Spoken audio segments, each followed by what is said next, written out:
Hi, and welcome to MissionX. In this episode, we're going to look at time tracking. Time tracking consists of submitting timesheets for your organization and your projects, and then also managing timesheets for your organization and project managers. The first thing we want to do is submit some timesheets. So I've already created a project under an organization called Camden Consulting, and for my personal workspace, I'm going to go to the time tracking module.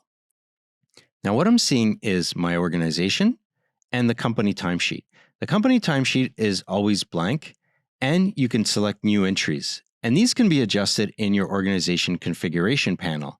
So you can set this up exactly how you want it with time codes, descriptions, everything. It's up to you. But I'm going to add medical leave because I was away on Tuesday for 8 hours. I was sick. And that's it. I've added medical leave, and that's my company timesheet. I could have easily left it blank. If I want to remove it, I can remove it from here. Change my mind. I actually worked. And now we're going to go into the project timesheets. So project A, my role is team member. I could have multiple roles. And underneath here, I'm seeing all the tasks I worked on this week. So MissionX takes a look at all your projects, all your roles, and all your tasks, and assesses what I should be seeing for this week. I could always add custom one-off entries, for example, meetings billable. These are templated, which I can add for my organization or travel, or I could add task A and add that. Now that I have tasks, I can start adding hours. So I'm going to add 8, 8, 8, and 8 down here.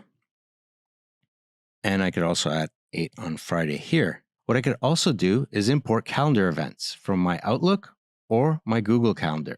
So if I click my Outlook, it will import all my meetings, and then I could just drag them onto the role I want that applied to, and it will automatically create that task for me. So here we are, BSG 1 meeting on Wednesday. Nothing more to do here. Now all that's left to do is submit our timesheets. I could do it here by submitting all, which is really easy.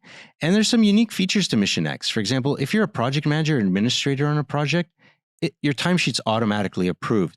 If you're a team member, you'll see it submitted and waiting approval until the project manager actually approves it. One important thing to note here is that you can navigate to different weeks. So I can submit timesheets in the future for this week and even in the past if they haven't been submitted. But what's really critical is that you have a role and timesheets that overlap the period you're looking at. For example, here we no longer see project A because my role limits me to only submitting timesheets for that project based on what the project manager has set up in the project. And we'll see that in a second. But for the end user, it's really simple. I come in here, add some hours, add some meetings if I want, and then I submit everything with one click. Now let's see how project managers need to set up their project in order for timesheets to work. So if I go to my project A and I go to budgeting, here I could see I have an unfilled role, which I've set up, and me on this role. Roles are important because they define the period with which a person works, their rates, their bill rates, but more importantly, when they can submit timesheets for the project. For example, me, I'm the project manager, so I'm here for the entire period. That's what I'm active for, which means even if the start and end date of the project changes, I can submit timesheets throughout. However, here I'm adding a designer, and I've said I only need them for a period in February of 1 week.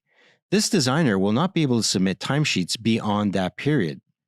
Now, this is important for controlling who and when they can submit timesheets, but it does require that you make sure these are up to date. For example, if I'm expecting timesheets in the past, then I might have to change my project start date and pin this person to another date. Another important thing to know, project managers, is that if your project has already started and it's been going on for months and you want to submit timesheet for that, when you first create your project, make sure your start date is the actual project start date because all new roles created will automatically inherit the new date.